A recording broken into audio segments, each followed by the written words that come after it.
Okay.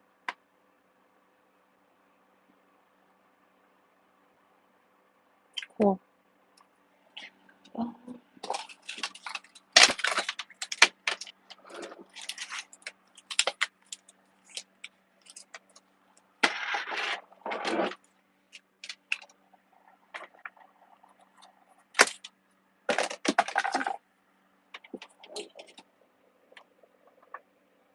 And there we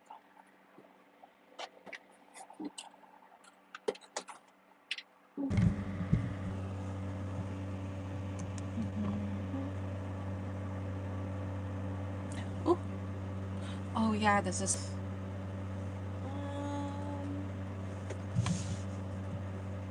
What the fuck?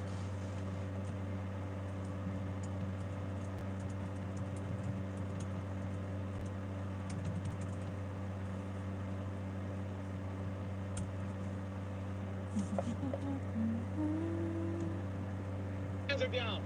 I won't sue you. I won't sue you. I won't sue you. Touch me.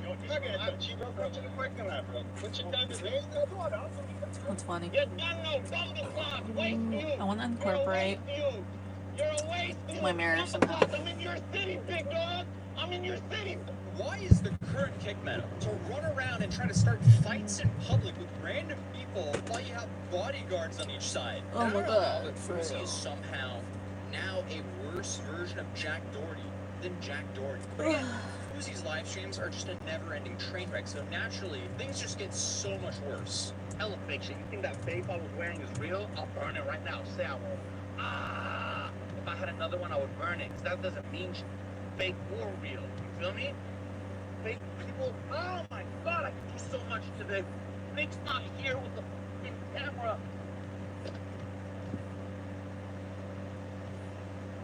God damn it, man.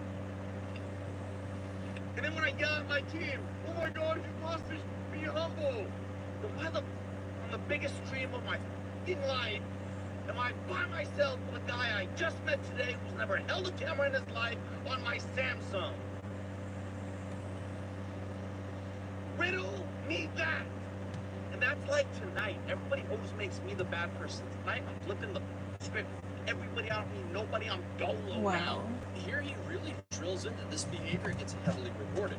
According to him, this is the biggest stream of his career, and it just consists of him just completely losing his mind live. So I guess why not make things a little bit more chaotic by burning your shirt live? Because Okay.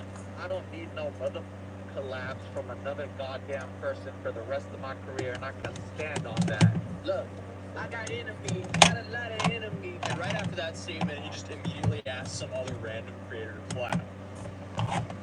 You replied to my message today, thank you. I sent you a very honest voice note, I meant it. If you're still down for the collab, I'd love to meet you at DreamHack. I'm there for the G7 Fight Club in Atlanta. Gonna show Aiden Ross how to throw a real boxing event. I'd love to have you as my +1 if you're down. Let me know. Have a good night. And speaking of DreamHack Atlanta, he missed his flight. He didn't show up, and his entire team and family announced that he was missing. SOS. Has anyone seen or heard from Yosef? Please contact me at DMG7 on Discord or message here. Haven't heard from him since last night. He missed his flight in the morning to Atlanta. The team and family are worried.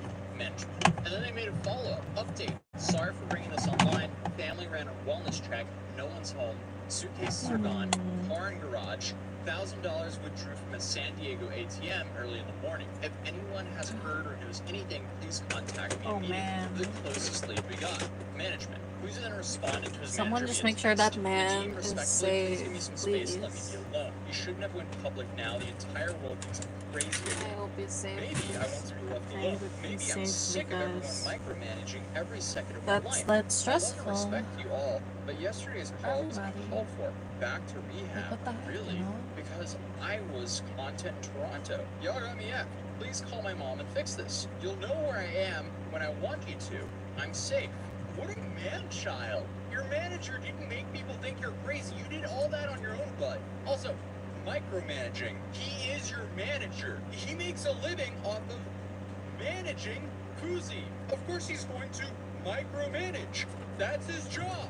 Literally in the job title. If you tell your manager that you're going to be at an event, and then you try to plan a collab at the event, and then you suddenly miss the flight and don't respond to anyone after having a little bit of a back and forth with them, of course they're going to be worried. Not only on a personal level, but also on a professional level. How is this man going to provide for his family? But then Fuzi goes onto his Discord chat to send this message. F anyone that says I'm doing this for attention, F Nadim for making this public, and F anyone who makes me want to explain myself. And F anyone making me explain myself on a day I wanted to be my effing self. Give me a minute explaining, then I'm out. And then the spiraling just goes way out of control. As if I'm trying to say this as calmly as possible this time. Yes, because he's unwell. Like I thought that we established that. I'm gonna be as calm as possible, but you can't do it to me again. Not again. I'm perfectly fine. I'm healthy, as you can see. Hi guys. My name is Yusuf Salah Harakat. I go by Fusi on the internet, and I just want to let you know that I'm healthy and I'm okay. So after that vague message, he then goes live. I remember what happened. I blacked out during the whole stream. But the internet moves so fast, not even the next day, the next 10 minutes is forgotten about on the new things. For example, had I died today, God forbid, had I died today, right? Internet would have blew up, right? Blew up. Rest in peace, fools, big fools. Oh my God, we missed that. Jesus, all of a sudden it would be 4 or 5 minutes. And after that 5 minutes elapsed, it was just an idea. What's really depressing about all this is how lost he is in the internet fame. Like, it seems like he cares way more about the internet attention than his own family. Like, he's sad about the idea that if he passes away, the internet is going to forget and move on. No shit, the internet's going to forget and move on. It's the world. It keeps moving. But not your family, not the people who are currently worried about you. He's so lost in, like, the clout and money, but doesn't realize when he's gone, that's gone. But not the impact he has on his loved ones. That's with them for life. Like, money's great, but use the money to give yourself freedom to build meaningful relationships. Not to crash out on a live stream live and get sent back to a mental hospital for the 80th time. And speaking of which, he gets called by a therapist. She asks for his address, and then he curls up and starts crying on his live stream while blasting Eminem Stan. Text me your address. Why? Just because I want to know where you are.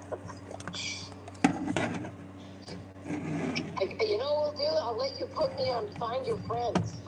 I love you guys. We did it. We got out of this. We should have seen this shit I had planned. Oh my God.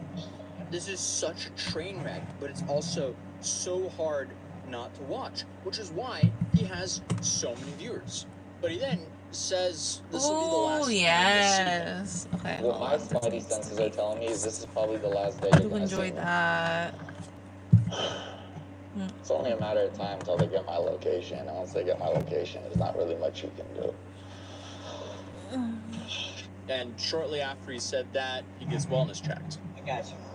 Listen, I just want to talk, okay? Please stop filming so we can talk. No.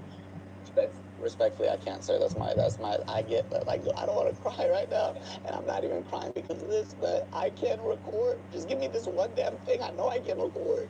I understand that. I just want to have this conversation. Have the conversation. love this please, so sir. much. Please have a conversation. Filming right now.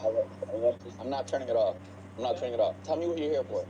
So he then decides to turn everything off, but not before doing this little outro. The greatest streamer of all time, the greatest content creator of all time.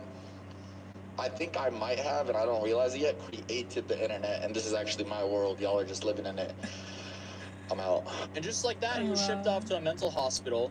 Again, the dude deliberately That's ruins good. his own life. That's good. over He and over needs again. to go. Hopefully, He gets needs help. to go. But unfortunately, with his track record, I doubt it. He'll probably be back to live streaming in a manic state before the end of next year. But I guess that's the story of how one of the largest creators you know let what? fame and money Live completely streaming destroy is his very life. popular Feel free to subscribe to the channel. with You might not see me people again, with and YouTube bipolar thinks you'll enjoy disorder. this video. So I would recommend checking it out. And other than that, So- I'll see you guys in the next video. Peace.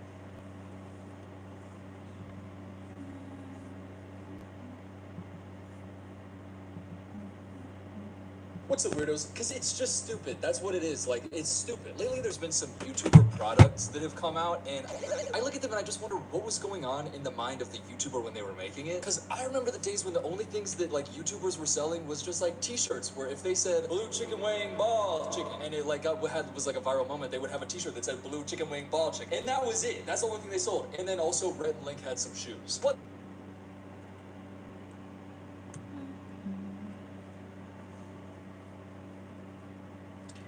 Oh, yeah.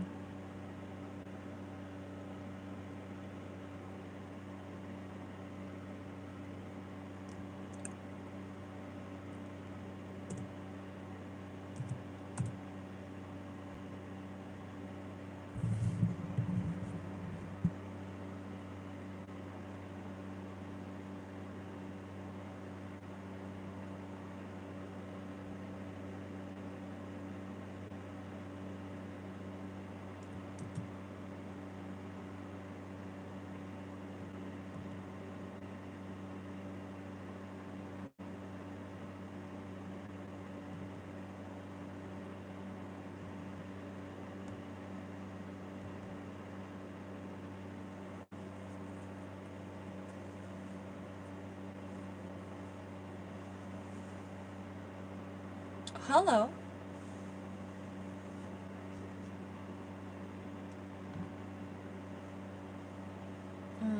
Why is that still there?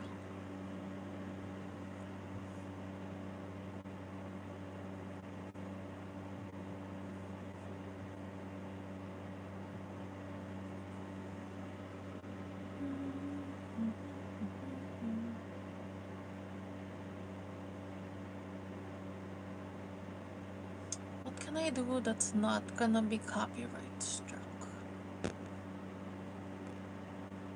That's the part I don't like about live streaming and the recording part. I don't want to have to edit out that stuff. But, I love this setup so much right now.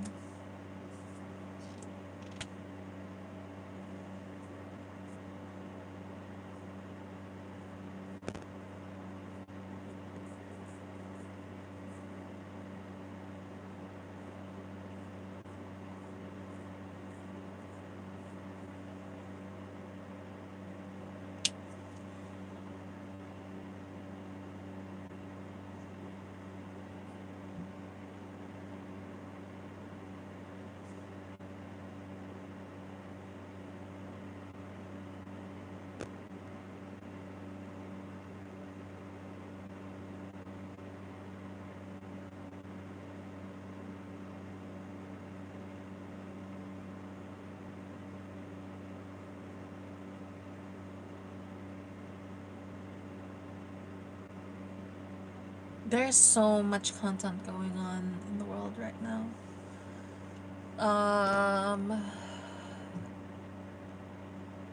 I'm looking for something that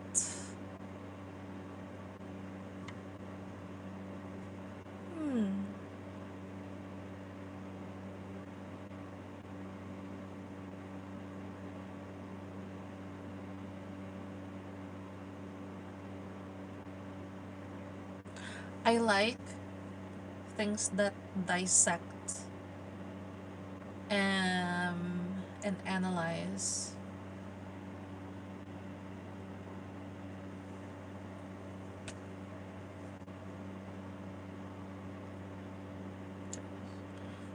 How are you, Brian?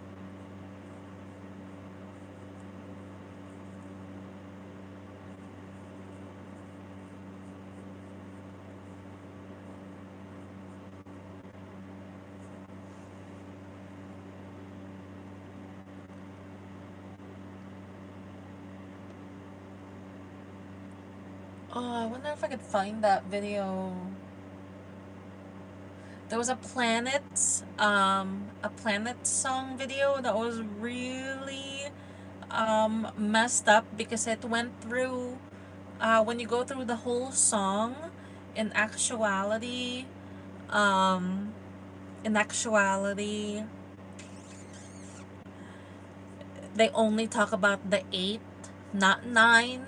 So for the, because usually it's like a chorus, so an introduction of like a brief, like, hey, this is the name of the thing of the planet, right?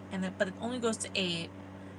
And then it goes to the verses where it goes to each planet one by one. And Pluto gets its own little like line, and is like, I'm Pluto. I used to be a planet. And then it cries. And then they do the chorus, and it's only the 8. Like, that's such shade right there. That's crazy. That's just so much shade right there.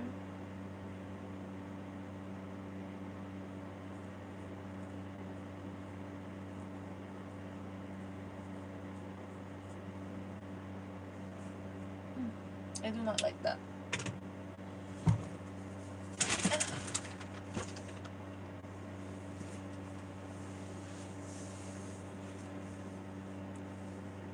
Ooh, I like that also. Let's see.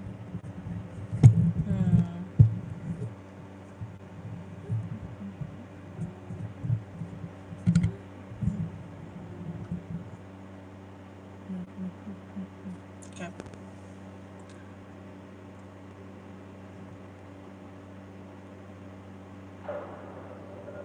Hello everybody, Shrouded Hand here. History is littered with tales of people selling their soul to Satan in return for fame and fortune. Sometimes the devil himself will create an amazing work of art, or he'll simply bestow the person with an incredible supernatural talent. I'm going to take a look at some of these supposed works of the devil. I can't say whether Satan really does exist, or if he did help in the creation of these works, but it's interesting to look at nonetheless. I'll start with the music world because there's a lot of examples. If I was going to cover every musician that supposedly sold their soul to Satan, I'd be here all day, so I'm just going to look at some notable examples. Probably the most well-known is Robert Johnson. Robert was a blues guitarist born in Mississippi in 1911. He saw very little success for most of his life. Moving between various towns, he would perform on street corners for tips. He wasn't regarded as being particularly talented either. The blues guitarist Willie Brown remembers Robert Johnson as being a decent harmonica player but a terrible guitarist. This all changed one night when, according to the legend, Robert Johnson took his guitar to the crossroads of highways 49 and 61 in Clarksdale, Mississippi. At midnight, Satan himself appeared at the crossroads. He took Johnson's guitar, tuned it, then played a few songs, then he handed it back to him. From that night onwards, Robert Johnson had an uncanny mastery over the instrument. In fact, he became so talented that he's now remembered as one of the greatest guitarists who ever lived. His newfound talent soon gained the attention of local club owners and other musicians, and so his fame began to grow. As he gained popularity, the stories of his pact with the devil began to circulate. He had a slight droop to his left eye, which led to rumors that this was his evil eye. During live performances, he would often turn his back on the audience. Supposedly, this was to keep himself from casting his evil eye over the crowd. It seems that Johnson played up to this story, using it to increase his notoriety. He wrote songs such as Hellhound on My Trail, Me and the Devil Blues, and Crossroad Blues. This man had his own MCU, his own little like fan fiction thing, just like legend about this man. That's amazing. Robert Johnson died in 1938, aged just 27. This makes him the earliest known member of the fabled 27 Club. Not much is known about how he died. Some say he died of syphilis. Others say he drank poisoned whiskey given to him by the jealous husband of a woman he had flirted with. Maybe it was just the devil coming to collect his soul. He made a few recordings before he died. Maybe it's the poor recording quality or the legends that surround the artist, but many say that they get an eerie feeling when listening to these recordings. It's as if they're imbued with a sinister energy all of their own.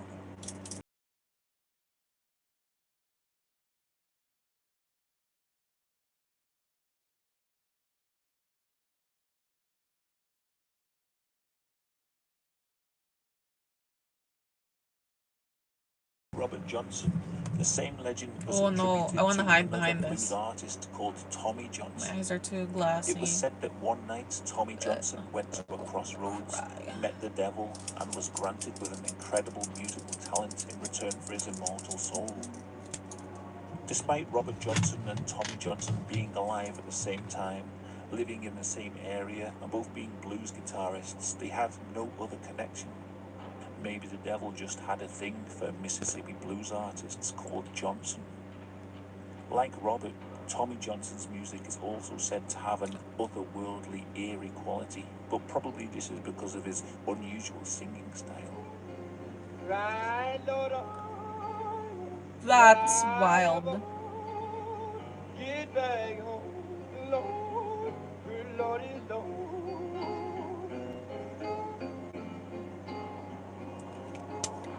My man. Onto the rock world now, and I think you'd be hard-pressed to find a rock star that hasn't had some dealings with Satan, at least for appearance's sake. Led Zeppelin's Jimmy Page was so obsessed with occultism that he actually bought Aleister Crowley's house. Alice Cooper claims to have gotten his stage name from a Ouija board session that informed him that he was actually the reincarnation of a 17th century witch. And Ozzy Osbourne is Ozzy Osbourne. The most diabolical of them all, however, is a mild-mannered man from Liverpool named John Lennon. The what? In 1960, at the age of 20, Lennon was at the very beginning of his musical career. At the start of the year, he had formed the Beatles. The guy but who by sang December, he Imagine? felt that they weren't quite reaching the levels of success that he desired.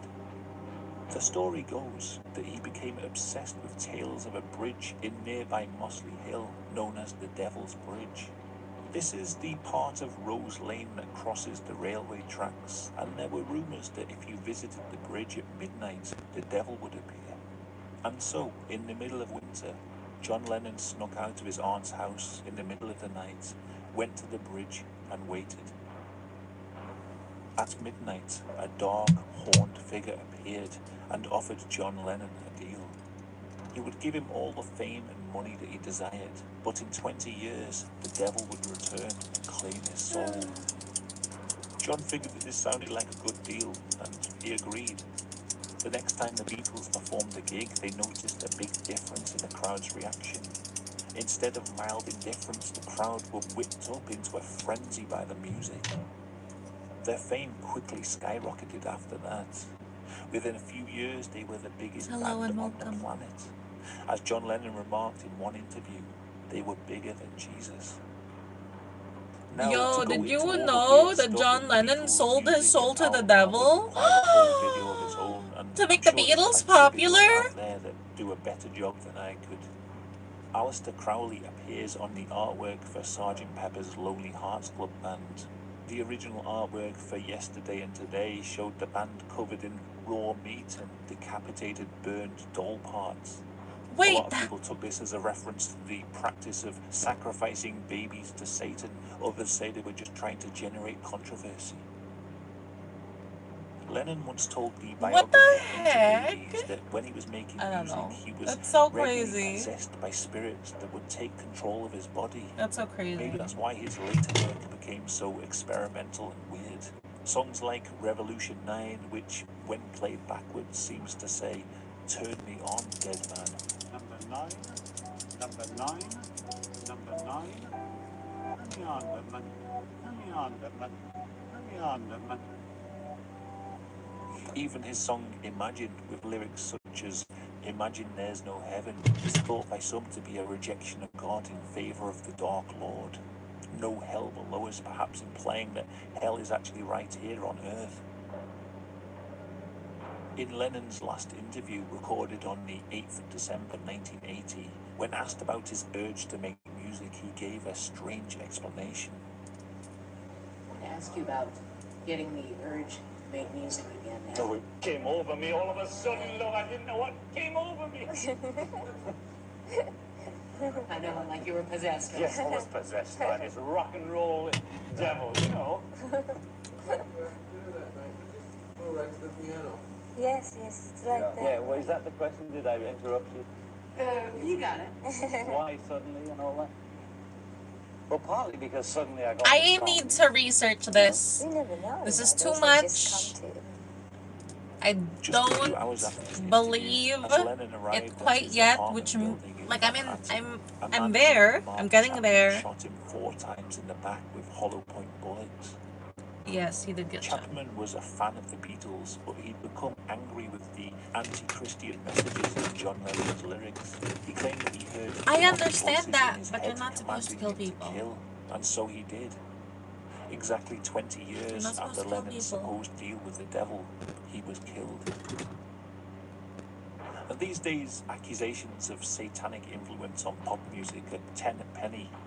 Jay-Z, Taylor Swift, Madonna, pretty much anyone who makes a triangle symbol in their music videos is accused of being part of the satanic Illuminati network hell-bent on brainwashing their fans. Maybe it's true. Listening to some of this What if stuff, I they're can't just think of a a different better department? explanation as to why it's so popular, but like I don't Robert know. and Tommy That doesn't Johnson, I think it's more like likely really that work they just on play up to these together, rumors or deliberately but to still the drum up same some sort shared of goal. controversy. I guess. I mean, So different instead of genres. looking at more modern music, let's go No. back to one night in 1713 when Wanted. violinist Wanted. Giuseppe Tartini dreamt that he was visited by the devil himself. In his own words, he describes it like this: I dreamt I had made a pact with the devil for my soul. Everything went as I wished. My new servant anticipated my every desire. Among other things, I gave him my violin to see if he could play. How great was my astonishment on hearing a sonata so wonderful and so beautiful, played with such great art and intelligence as I had never even conceived in my boldest flights of fantasy. I felt enraptured, transported, enchanted. My breath failed me, and then I awoke. I immediately grasped my violin in order to retain, in part at least, the impression of my dream. In vain. The music which I composed at this time was indeed the best I had ever wrote, and I still call it the Devil's Trill, but the difference between it and that which so moved me is so great that I would have destroyed my instrument and had said farewell to music forever if it had been possible for me to live without the enjoyment it affords me. And so this is how Tartini composed his most famous work, the Devil's Trill Sonata. This piece is considered extremely difficult to play and led to rumours that Tartini must have 6 fingers on his hand in order to perform it. Even today, violinists still have trouble playing it correctly. I would like to see more people with 6 fingers play instruments. I would love to see that. Onto the art world now. That's so cool. Honestly, I thought I'd find more examples of demonically influenced artists. The problem It's is like you're that already searching for an this stuff brings X-Men. up a lot of artists that painted images of the devil as some sort of religious work, or I find schizophrenic artists that I've already covered in other videos. There are a couple of interesting cases though. These are the work of Italian sculptor Francesco Bertos. I found He something. produced a prolific amount of work between 1693 and 1733. His sculptures have this ethereal, gravity-defying quality to them. He possessed a skill that many sculptors of the time simply didn't have, especially in his marble sculptures. How he achieved such delicate work in such a brittle medium was the subject of much debate and led to some speculating that he might have had some sort of demonic help. See, at the time, demons were thought to be able to make solid objects appear as if out of nowhere, when in fact they were just transforming particles that were already in the atmosphere. In essence, they were considered to be master sculptors, and so when these seemingly impossible sculptures appeared, they were thought to be the work of demons. Sometime in the 1730s, Francesco Bertos was dragged before the Inquisition, accused of being in league with the devil. In order to prove his innocence, a block of marble was brought to him, and he produced a sculpture before the Inquisition's watchful gaze. This must have convinced them of his innocence, and he was allowed to go free, although he worked exclusively in bronze after that. Another artist with demonic inspiration was the Austrian painter Christoph Heisman. Born in 1651, he was heavily inspired by the Christian artwork on the walls of his local church. He knew that he wanted to create great works such as these, inspiring religious paintings that could hang alongside the great masters. As he grew older, he became frustrated with his lack of recognition, never quite reaching the level of those artists that so inspired him. He fell into a deep depression, which was compounded by the death of his father in 1668. When he was at his lowest ebb, the devil appeared in the form of a man and offered him a deal. Christoph would serve the devil for 9 years, and in return he would be granted all the talent and fame that he so desired. When the 9 years was up, the devil would come to collect his soul. Christoph agreed and signed a contract in ink. A year later, the devil returned, this time in his true demonic form, and forced Christoph to sign another pact, this time in his own blood. Over the following 9 years, Christoph was tormented with terrifying visions of hell and demons, many of which he put to canvas. As he reached the end of his 9 years, he hadn't achieved the promised fame and fortune, and he began to realize he'd been tricked. Oh, that's what I wanted to Who do. thought the devil would be so dishonest? In 1677, 9 years after his first meeting with Satan, Christoph Heisman began to have severe convulsions. He knew that his time was up. Satan was coming to claim his soul. In order to escape the devil, he made a pilgrimage to a monastery and underwent a lengthy exorcism. How would you go anywhere? At midnight on September the 8th, How would you go anywhere? 1677, Satan, in the form of a dragon, appeared in the sacred chapel holding the blood contract. At this moment, the Virgin Mary also appeared and demanded that Satan return the contract to Christoph and nullify the deal. With the contract returned to him, Christoph went back to his home in Vienna, but he continued to be tormented with horrifying dreams and visions. This time it was images of saints and other holy figures angry with Christoph for making a deal with the devil. He realized that although Satan had returned the blood pact, the earlier pact he'd signed in ink was still in the devil's possession. He returned once again to the monastery and underwent another exorcism. Once again the devil and the Holy Mary appeared, but this time Mary took both contracts and tore them to shreds. After that, Christoph Heisman became a monk and devoted the rest of his life to the service of God. He painted a triptych of his ordeal, depicting the signing of both contracts and the exorcism in the sacred chapel. The paintings of Satan give us a scary glimpse into what his demonic visions were like. Apparently the devil had 2 pairs of tits, a truly terrifying image. Wow, The last what thing the I'm going to heck? look at is not an artwork or a piece of music. Why did he write it like that? The Codex Gigas was written by a 13th century Benedictine monk named Herman the Recluse. Codex Gigas translates in English as the Giant Book. Anyway, This 75-kilogram tome there's required this 2 paint people kit. to lift it, and it's the Bunch of largest stuff in it. known medieval manuscript in the world. It is, however, known by another name, the Devil's Bible. Okay. The story of its creation So, is an interesting one. comes with Herman a the Recluse had painting broken set, his monastic vows. a Exactly what he paintbrush. did It is unclear, varies. but It's it this must have one been a or the grave other one. sin because he was sentenced to be Because bricked this up one also has alive a in the secondary monastery walls and starved to one. death. In order to escape this punishment, he begged the abbot to save And his a life. greeting card, and He said that also in order to absolve his sins, he would write a great book. also a canvas, like a little mini canvas. So let's see.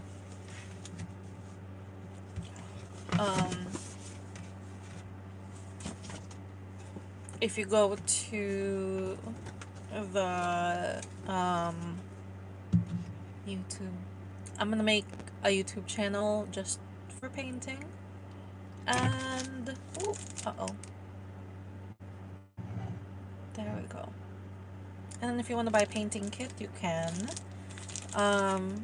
If you subscribe to my email list, you can get a free sleeve of stickers. I'll send you stickers. Oh, okay. Hi, this is different. Hi, Jessie. Do you like it? What do you think? I need to know your thoughts about what I'm doing. Where did my drink go? Oh, there it is. Somewhere safe. Okay, so here's the painting, the watercolor painting set. And then get this one. And this one. And this one. In a set. It also comes with a mini canvas. And an envelope. Didn't know you could stream from phone.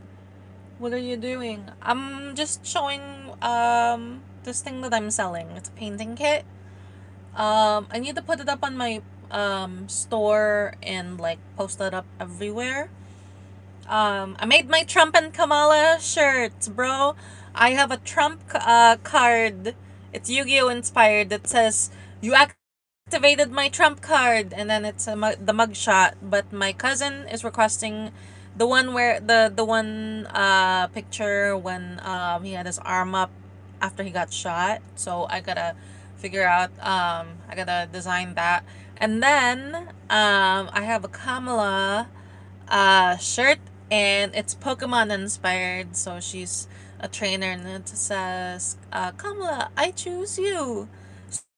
So Coinbase. Alright, hold on. Okay. Let me see. Okay, I want to use a baby sock because I miss him. How are you, Jesse? What time is it? I'm gonna get off before. Let me know when you're I'm just gonna take this. Let me know what time you're streaming at 9. I'm gonna get off before you go live. That way I can pop on over to you. Cause technically I'm working, and so I'm here. Oh yeah. I remember. Okay, so what do you think about the layout so far? I'm trying to get my brother show up. If not, I won't. Oh, okay, gotcha. Okay. I'll get the notifs whenever you go.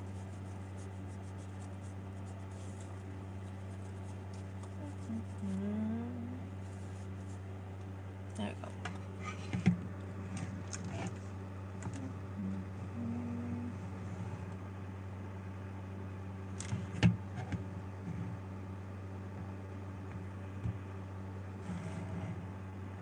Yes.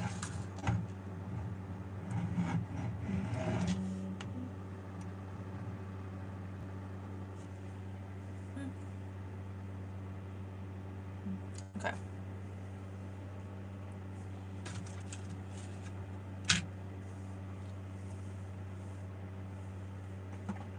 Oh, what are you gonna if you don't stream? What are you gonna do?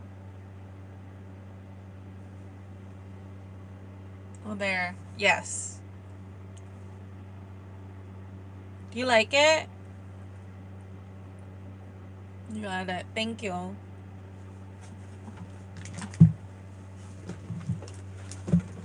Thank you. I'm test running it because I'm gonna start live streaming at least every Sunday.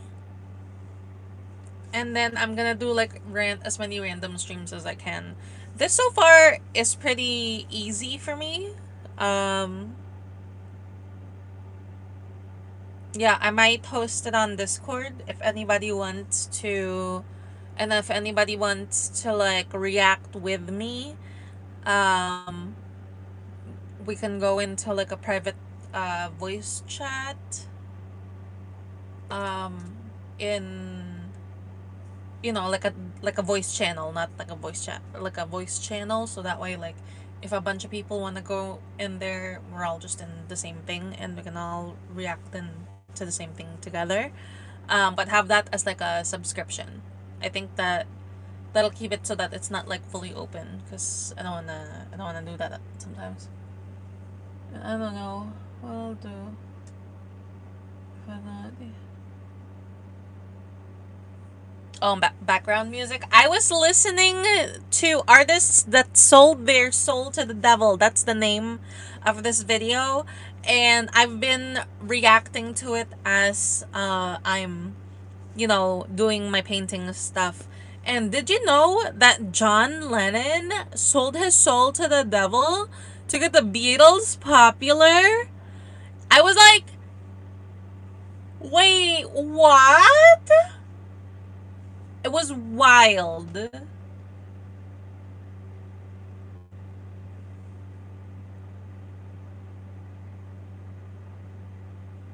I was like, whoa. Yeah. So, highly recommend doing that. That's what I was doing. So I don't really have music. Hold on. Do you wanna react with me? Yeah, he was atheist. Oh my gosh. I was like the guy who sang Imagine, and then it was like, well, let's take a look at the lyrics as it is. And then it was like, oh, he said Imagine there's no heaven. And it's like, dang. That's like, it's so crazy. Okay. I just realized I do have water.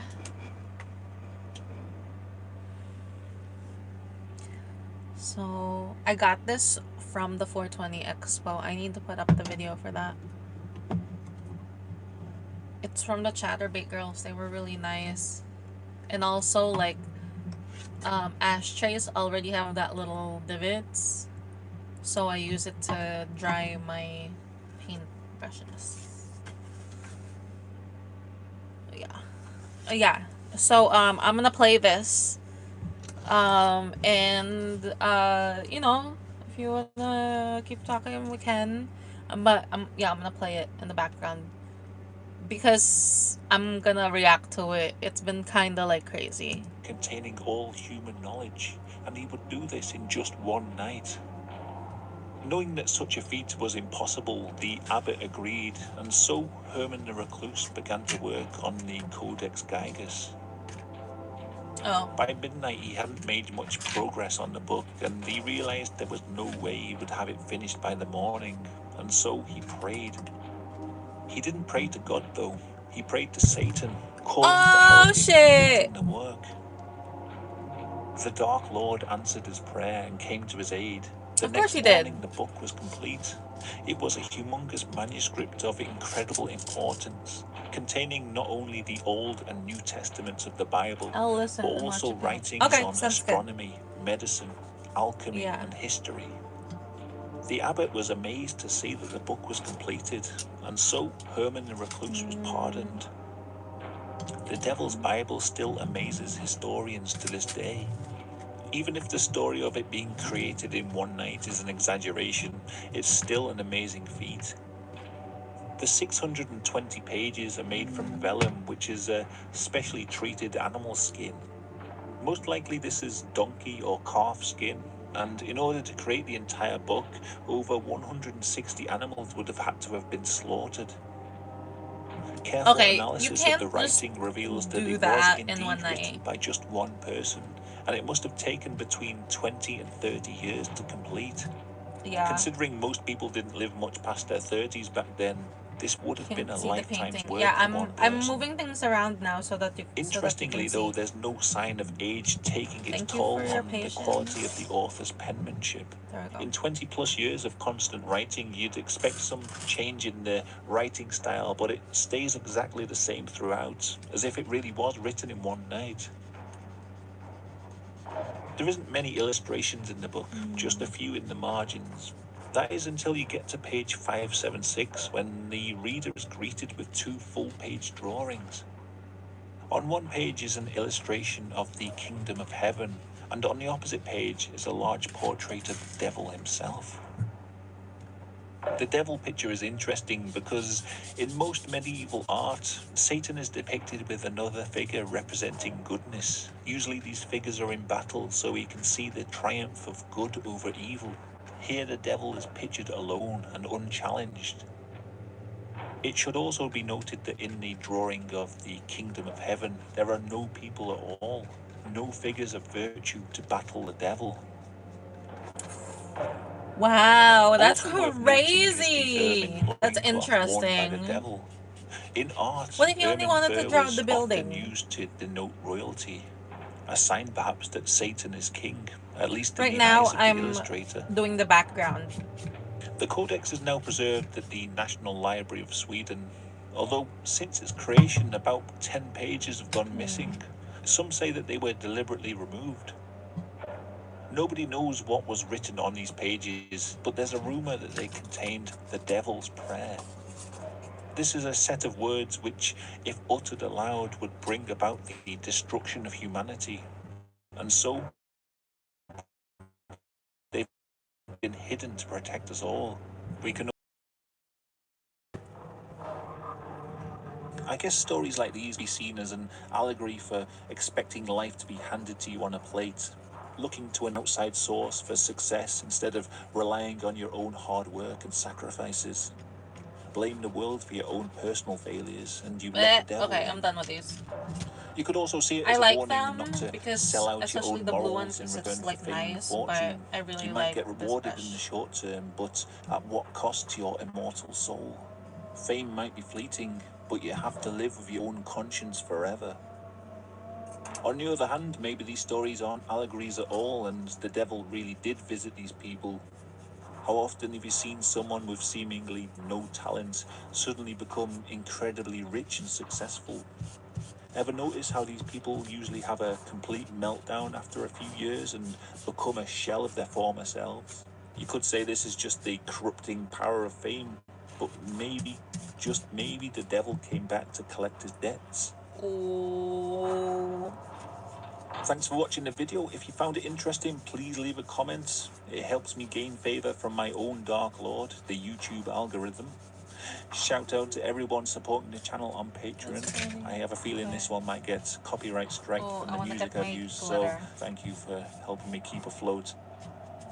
If you'd also like to support the channel, then check out the link on screen now. Check out some of my other videos and subscribe if you're new to the channel. Okay, I'll see you next time.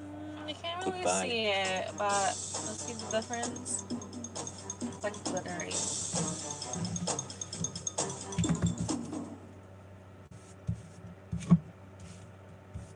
Hey, 42 here. Years ago, famed country singer-songwriter and Nobel Prize winner Bob Dylan gave an unsettling interview on 60 Minutes. When asked why he was continuing to go out and perform after a 5-decade-long career, Dylan said that he had made a deal with something a long time ago, and he was simply holding up his end of the bargain. When the interviewer asked him what he had made a bargain for, Dylan said it was to get where he is now. His fame, success, accolades, and enormous musical talent. Naturally, the interviewer wanted to know who, or what, Dylan had made a bargain with. But the answer was not what he expected. Dylan said he had made a bargain with the chief of this world, this earth, and the world we cannot see. This isn't the first time Dylan has made such a revelation. Back in 2008, he commented that he had travelled to the crossroads and made a deal with something. And when he came back, he was the man he is today. This might seem strange, but in the music industry, especially the blues, there are So I just wanted to show you what I've created with you know, just with my own stuff. See, this is what I wanted this to look like. But this one is like red and gold. So pretty. So now let's see. Oh yeah, I wanted to do silver. I have a shit ton of silver. So that's what we're gonna use.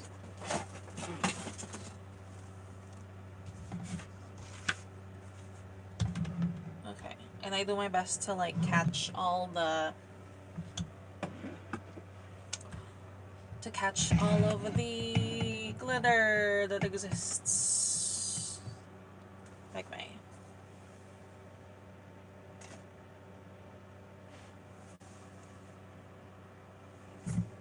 Countless legends of figures going to the crossroads and making a deal with a very specific entity, and then they return with incredible music prowess, such as legendary blues musicians Robert and Tommy Johnson.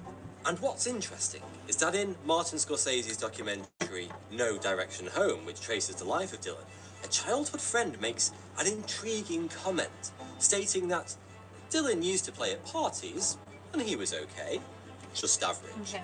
But after returning from a few months in New York, Dylan was performing feats of musical skill his friends couldn't believe, and another friend even referred to him as a shape changer or a man possessed. And so, the ordinary Robert Zimmerman, Dylan's real name, had begun his journey towards becoming the legendary Bob Dylan. But who was this chief of the earth and the world we cannot see? The strange entity that Dylan had struck a deal with. It would be natural to assume that Dylan was referring to God, right? Well, the New Testament poses another idea, that it is the devil, not God, who is the prince of this world. Throughout history, there have been various myths, legends, or even first-hand admissions of men making deals with the devil. So let's explore some ostensibly true stories of men who apparently signed a contract in blood to make a deal with the devil. Some of these stories are so unsettling they may play on your mind. But first, what or who is the devil anyway? The devil, or Satan, Lucifer, Beelzebub, and Mephistopheles, appears across multiple religions and cultures around the world. In fact, he's so common that some might consider him, or the idea of him, to be an innate quality of human beings. And he always has one thing in common. He is the personification of evil, an extremely hostile and destructive force, whose chief weapons are deception and temptation. I make these cards, and then on the back of them I put Bible verses that coincide with your birthday. So like, for example, today is my brother's birthday, and I gave him a card that was from Zechariah 10:5. That's what it was. But I know I made like 2 more, and I'm just trying to look for them. Not sure what happened to them. They went to... Oh, here's one. Oh, Ezekiel 10:5. Where are you? Oh, you can't see me.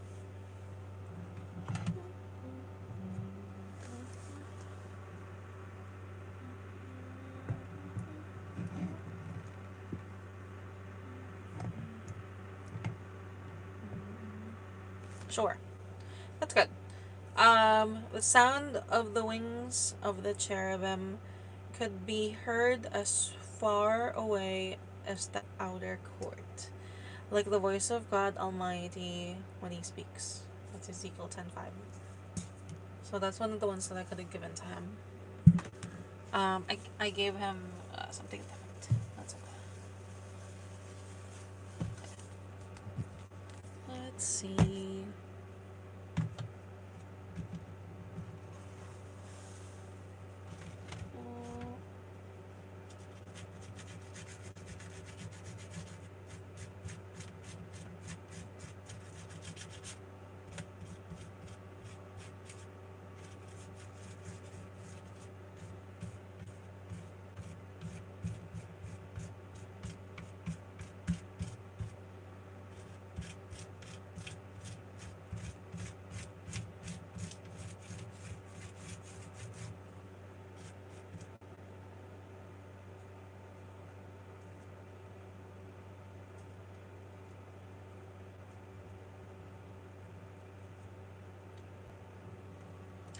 Ooh, I like that. Like that a lot. Try and talk closer to the mic. Sounds way better. Oh, okay, okay. Here, I'm gonna move the microphone.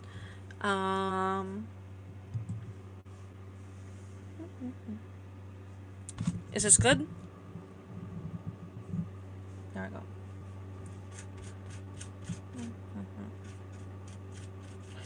we go. So, yeah, I'm gonna make videos on making them.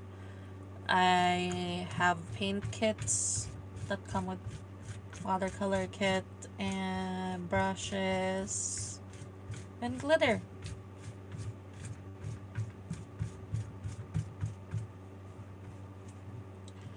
So yeah, that's what I've been up to.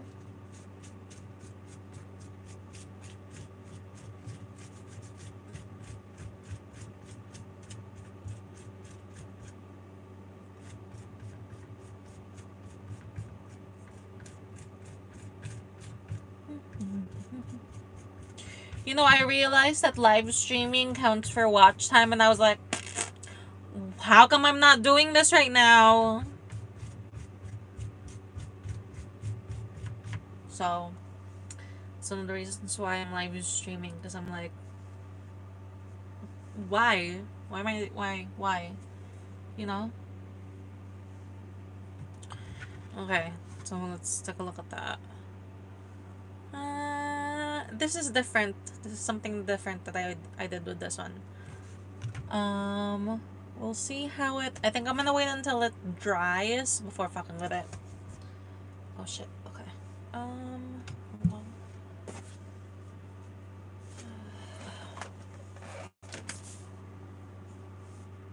What you mean watch time? For monetization. Your watch hours, I mean. Perhaps the best concept of the devil is in John Milton's poem Paradise Lost, where the devil is the fallen angel Lucifer, whose great pride leads him to rebel against God. He is portrayed as a charismatic, passionate, but deeply flawed entity who is incapable of doing good or even seeing how his schemes will harm himself. At one point, he quite literally states he is going to make a heaven out of hell. As a man of science, I am skeptical of any fallen angel that morphs into a pitchfork-wielding goat. So I consider the devil to be more of a metaphysical manifestation of humanity's vices, a reminder that our selfish inclinations might lead us astray to make money, and lead us to self-ruin.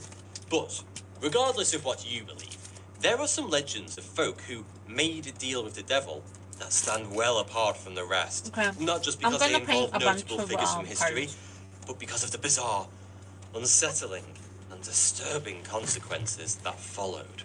The first, and perhaps the most famous legend of a man making a deal with the devil, is Faust. Where do you A hear this story from? that has been told.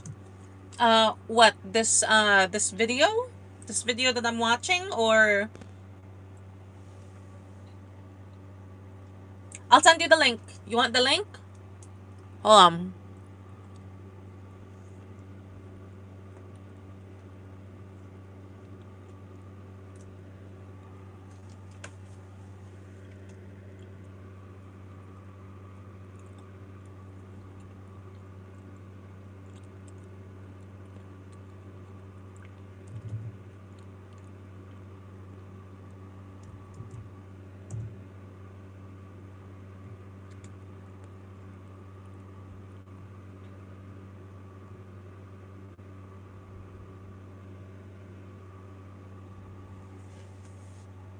Okay. I sent it to you.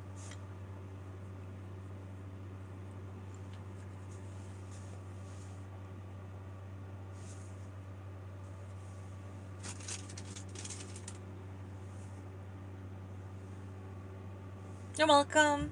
Okay, I'm gonna play it again. Time and time again by writers such as Turgenev, Wilde, Mann, Marlowe, and most famously, Goethe. Faust began as a morality tale, warning against the costs of worldly ambition. Goethe's Faust tells the story of a man who, in his search for ultimate knowledge, falls into suicidal despair at his failed efforts and makes a deal with the devil. who appears before Sorry. him offering a helping hand. But what if I told you this story was actually based on a real man? A man who seemed every bit as touched by the hand of evil as his fictitious counterpart.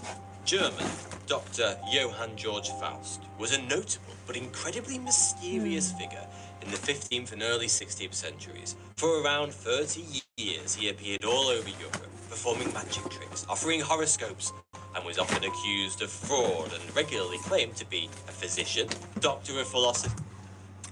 Jesse, can I tell you something?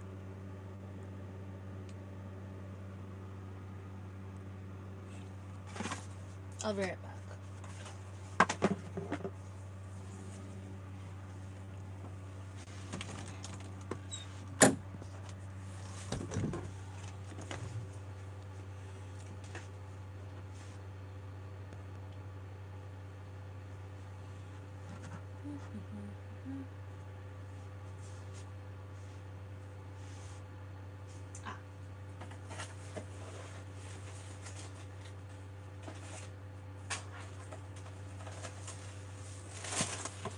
Yes.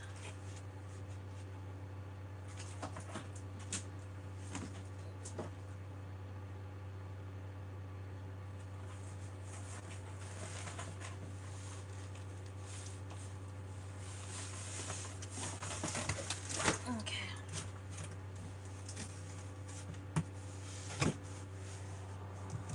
Alchemist, and an astrologer. All sources indicate that he was a widely travelled and widely known man. And all these sources testify to his incredibly evil nature. In fact, his reputation at the time was steeped in the supernatural.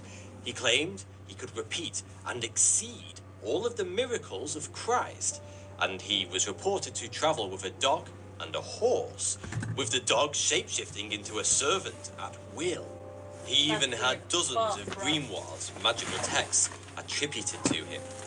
It was thought that he was in league with the devil and had made some kind of deal with him. So much so that he was officially denounced by the church. Whilst most scholars of his time scoffed at his magical abilities, he was taken very seriously by notable figures such as Martin Luther.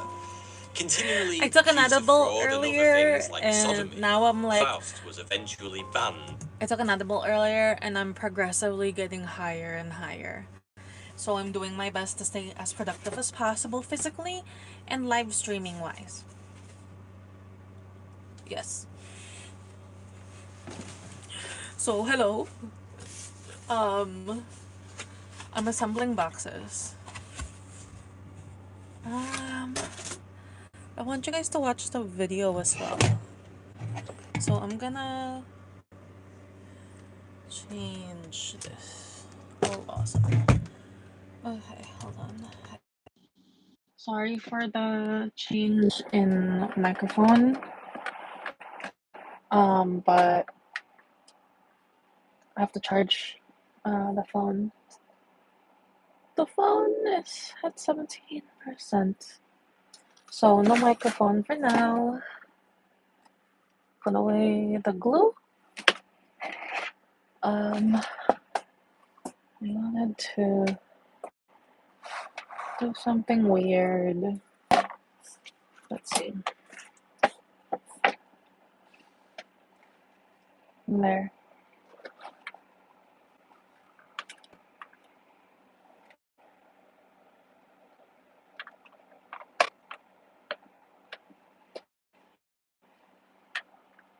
There. Where's the mirror gonna be? Maybe let's put the mirror right here.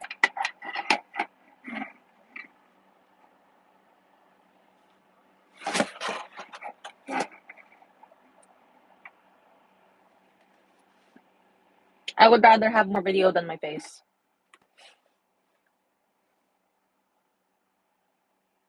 From cities or denied entry once he was recognized, but till his death, that things turned truly strange. Killed in a chemical explosion, Faust's body was discovered to be heavily mutated, so much so that perhaps he had been mutated prior to the explosion. Many assumed This was the toll that Lucifer's evil had enacted on Faust to contort his body into a maligned mess.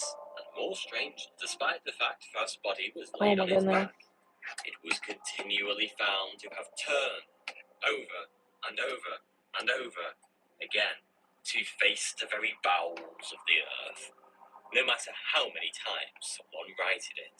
That is the story of Faust from history, or rather the man known as Faust. According to historians, Faust was his assumed name. However, the true identity of this man, and whatever deal he made with the devil, may never truly be known. The second legend is that of Bernard. Crazy. We don't actually know that person. In the 17th century, the Dutch Empire touched every corner of the known world, with colonies on most continents. I know, I'm just being lazy today. I'm just being a little lazy. Driven largely by its control of extremely valuable spices. One such colony, in Jakarta, Indonesia, had spices that were desired all around the world. The problem was, the journey from the Netherlands to Indonesia took, at best, a whole year, making the trade of valuable spices There we go. extraordinarily lengthy. Oh yeah, no, I could totally do this on OBS too. I just thought it was cute, stylically, to do it this way. It's the funsies.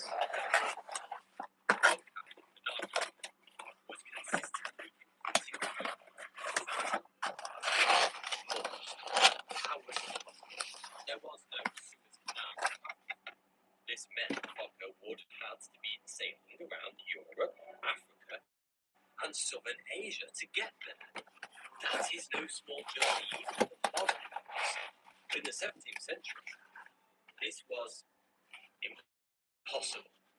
200 years later, this journey still took tea clippers and faster ships on the seas 4 months. Perhaps even more is that the ship's letters verify the journey time as correct.